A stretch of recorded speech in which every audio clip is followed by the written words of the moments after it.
Now we move on to from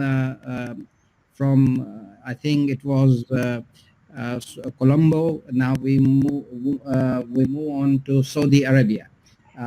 Dr. Asif Dal, who is a Kashmiri activist and a doctor of medicine by profession, but has worked tirelessly on human rights issues of the people of Kashmir.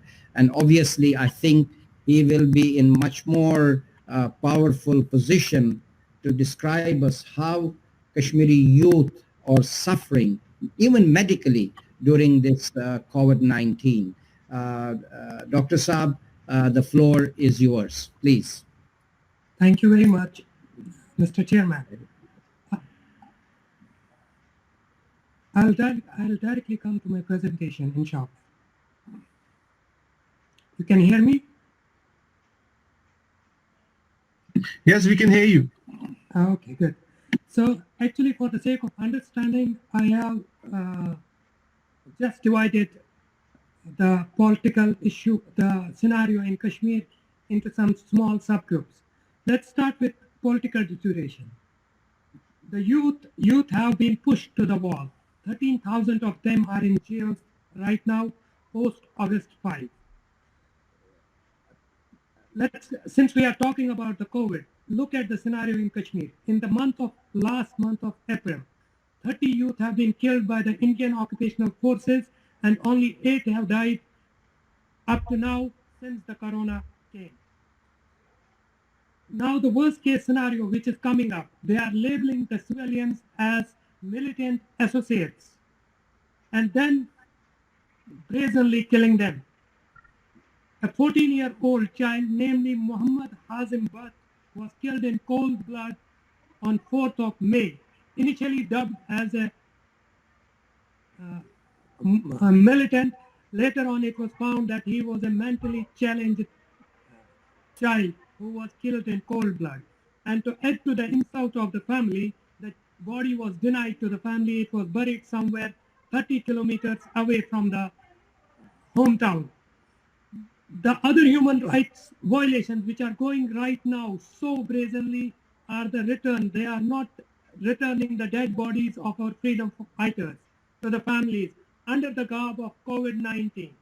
Medically, I know how this can be handled. Very easily, they are handling the dead bodies of the COVID patients, but they are denying us just to humiliate us, which is a direct violation of the Rule 114 of the International Humanitarian Law. There is no space for any dissent, any political dissent.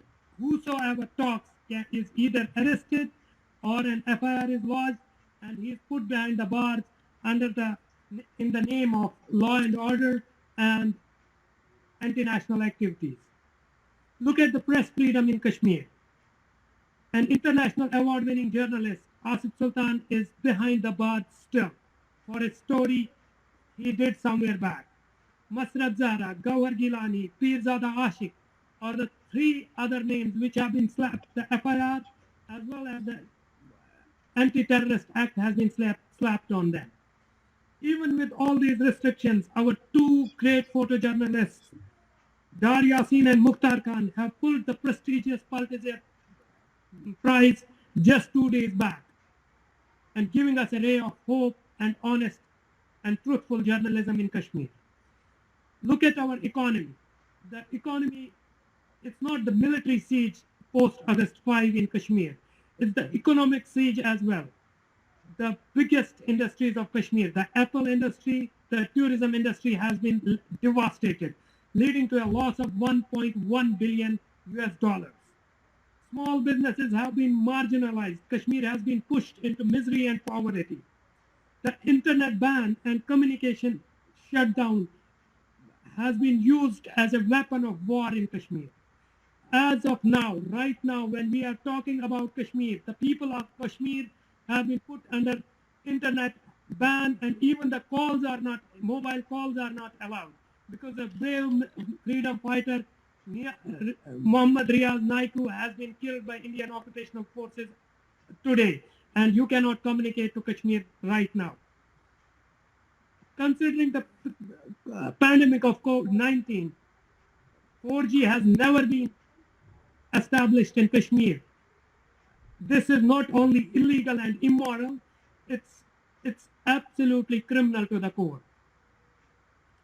When the world was fighting with COVID-19, India pushed its agenda of demographic changes by pushing a law called Domicile Act, whereby foreigners will be given a citizenship in Kashmir and the locals will be marginalized, actually paving a way for Israeli-type settler colonies and a massive genocide in the coming years. Our educational, the world is talking about the educational stuff right now. Our kids are out of school since last 9 months. Scores of minors are detained in jails. When the whole world is concentrating on homeschooling with 2G network in place, we are still struggling to get it right. We are just struggling to get our kids back from jails to our homes. I would like to wrap up my statement with the following request to the European Parliament through our Kashmir Youth Assembly. As India has violated all laws of democracy in Kashmir, can India be still recognized as a democratic country? Make me understand how. European Parliament should consider all sorts of economic sanctions and international sanctions against India for such brazen human rights violations.